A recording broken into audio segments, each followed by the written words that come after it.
So he steals the documents as a senator out of a skiff, obviously puts it under his jacket, and takes them home and sits on them for 20 years. And you're going to compare that to Trump? Part of the problem we have is we find Republicans, that is the opposition party, that doesn't really comprehend or is too frightful of what the Democrat Party is doing. And so we're losing, and they're winning. And we have Republicans like Bill Barr, Chris Christie, Chris Sununu, Asa Hutchinson, Guy Turner, who heads the Intelligence Committee. They go on these shows where the Democrats have their mouthpieces like Jake Tapper. Jake Tapper was a Democrat for a one-term congresswoman by the name of Mazinski. He was also the communications director, I believe, for Handgun Control Inc., and then he weasels his way into ABC, CNN. They're all the same. And we have Republicans who walk in there and are happy to pile on, and that's why they're invited. That's why I detest these kind of Republicans. Bill Barr going all over the media to try and destroy Donald Trump. Other Republicans, they go to the same meeting. Why would you go on Jake Tapper's CNN State of the Union when he literally has minuscule audience and you know he's going to try and set you up? Why? Because these fools, I don't know if it's in their DNA or what the hell it is, they feel like they have to get along with these folks, or they want to be pat on the head by these people. True conservatives want nothing to do with them. You would never see Ron DeSantis on State of the Union with Jake Tapper because it's a Democrat Party operation.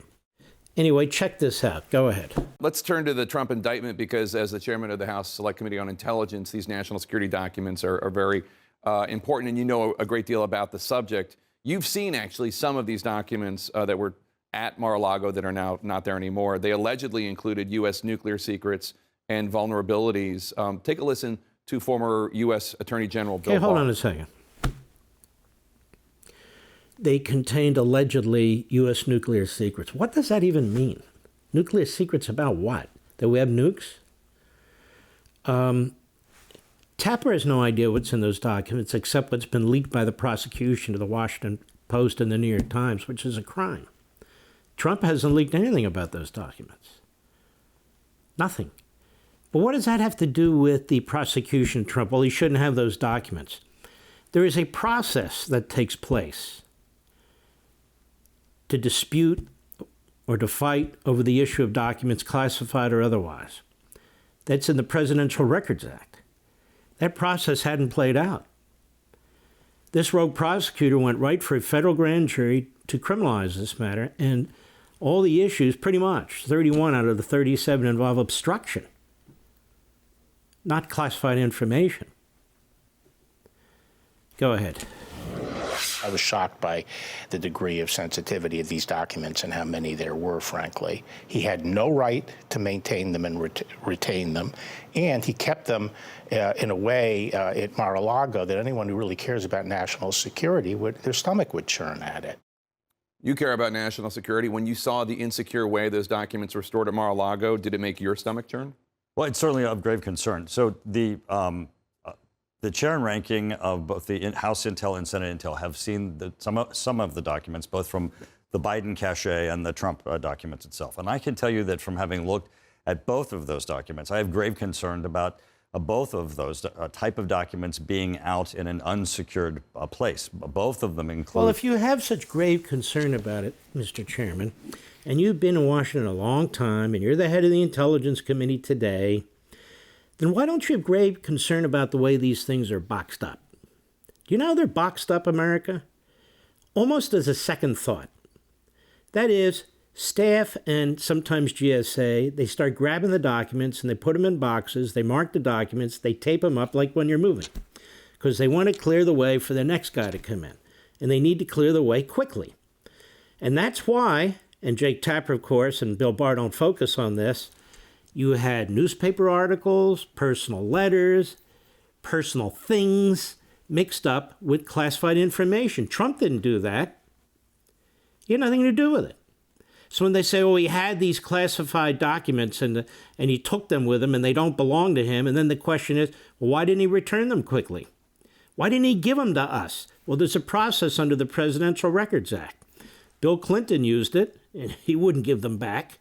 Hillary Clinton, where the Presidential Records Act doesn't even apply, in fact, she is covered by the Espionage Act. She just destroyed them. So a little bit of context is helpful. And so I would ask this. So in other words, Mike Pence should be prosecuted. What about Biden? He should be prosecuted. But let's be honest, certainly in the case of Pence and Trump, they didn't box this stuff up. I mean, Biden had this stuff for years. Let's make a distinction. You have a SCIF in the Senate. You know what a SCIF is? It is a secured room with a vault as a door, like when you go into a bank. It's a vault. We had it in the basement of the Department of Justice. We kept not only classified information there, but grand jury information, other stuff that needed to be there. To remove stuff from a SCIF, which Trump never did. Remember, this stuff wasn't even boxed up by Trump. As a senator who knows, you go into the SCIF, you literally remove documents or files, and you leave is a crime. You literally have to hide that stuff because there's cameras outside the door. So he steals the documents as a senator out of a SCIF, obviously puts it under his jacket, and takes them home and sits on them for 20 years. And you're going to compare that to Trump, where they box up documents with newspaper articles and other crap? So this guy should be saying, we need to have a better handle on presidents leaving the White House, if he's concerned about this, and who packs those boxes. So when he says, yes, we're very concerned about what he had, and we looked at Biden too, we're very concerned about that too. So far, I have to say, what else can he say? Don't you agree, Mr. Ritter? What else can he say? Of course, Jake Tapper could say more when he sets up the discussion, but he's not going to. He's a hip man. Go ahead. Details of national security issues that should not have been outside of a controlled environment. I take your point. The White House does say that President Biden's team contacted the National Archives the very same day they found these documents. That's obviously not what Trump did. He stonewalled for 14 months. You know what? You're a liar to repeating what the White House said. So in other words, Biden didn't know he had those Senate documents. And what documents are we talking about? The documents that were at the Penn Biden Center? They're in the closet? Biden didn't know about it? Hey, look, as soon as we said, hey, we got him. No, you know what it is? They robbed the bank. They know the FBI is on the move. And they said, by the way, folks, over here, yeah, look what we have over here. And that is supposed to be righteous. And allegedly hid documents from his lawyers in order to obstruct the efforts to return. That's enough. He's just going through the indictment charges. He's not going through anything else. He's a very lazy journalist who's basically regurgitating the party line. For all this and much more, sign up for Levin TV.